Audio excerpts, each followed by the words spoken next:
When I was about 8 years old, somebody asked me what I wanted to be when I grew up, and I said I want to be a professional baseball player and a professional football player. He set his goals so high, and I felt it was my job as his mother to keep his feet on the earth. And I told her to stop trying to hold me back. A native of Harrisburg, Pennsylvania, and the oldest of 3 children, Scott Shirley's parents were both teachers, and his father coached high school baseball. One of the amazing things about my dad is that his relationship with all 3 of us was really centered and focused on who we were and not who he was.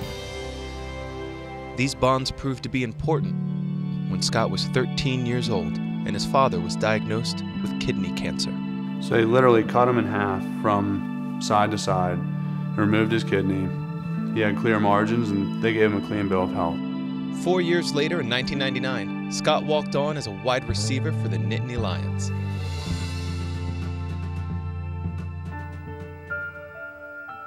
As a junior, Scott received a phone call from his mother, a call that would change the direction of his life. She told me that it was back, that he had kidney cancer again. He was given 6 months to live at that point. You're in shock, I think. You just don't expect to hear that. It was definitely very upsetting. Basically being told there's nothing that can be done for my father's cancer was really a lot to handle. I called the American Cancer Society, and they explained to me that because kidney cancer doesn't respond to chemotherapy or radiation, it's not one of their priorities. So my next call was the Kidney Cancer Association, and they explained to me that it affects fewer than 200,000 Americans, so it's considered a rare disease. And because of that, it lacks the financial incentive to make and market new treatments. Scott refused to accept that nothing could be done and turned to his Penn State teammates for guidance. Specifically his roommate, Damone Jones. You know, Damone has a big personality, and with that warm smile that he always wears, just looked at me and shrugged his shoulders and said, well, then why don't we do something? We're Penn State football. There were a lot of other guys who immediately said, yeah, we'll help out. Scott, Damone, and Dave Koslow hatched an idea to transform one of the Nittany Lions summer workouts into an annual competition that raises money and awareness for the fight against kidney cancer.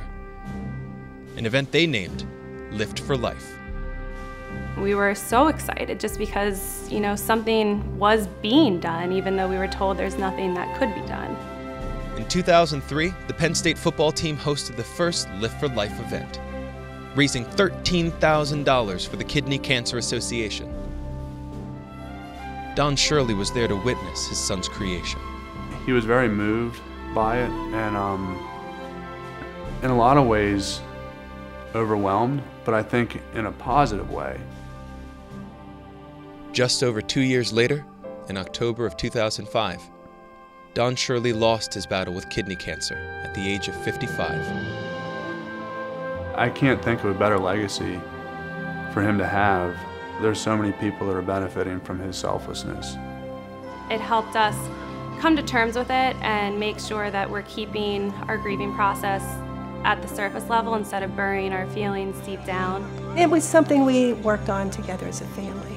It all gave us a cause and a purpose to work towards. Scott's Lift for Life model has extended beyond State College to the entire rare disease community, with his creation of Uplifting Athletes. Kidney cancer, at the time, may have affected fewer than 200,000. But with the other 7,000 diseases, we're dealing with 1 out of 10 Americans. And we felt like we could create a coordinated effort across college football that could elevate the rare disease cause and make it matter. Uplifting Athletes is an organization that empowers college football players across the country to fight against rare diseases by encouraging these student athletes to create their own Uplifting Athletes chapters and select the rare disease they hope to eradicate. We can't let this kind of be just a Penn State thing. This has to be bigger. There's implications for something much grander than just what we've done. Over the last 4 years, we've doubled in size every year. As an organization, we're definitely over $1 million raised to date. Across those chapters, we've raised money for over 20 different rare diseases. And a lot of them have really never had anyone stand up for them before. In July of 2012, Penn State hosted a record-breaking 10th annual Lift for Life.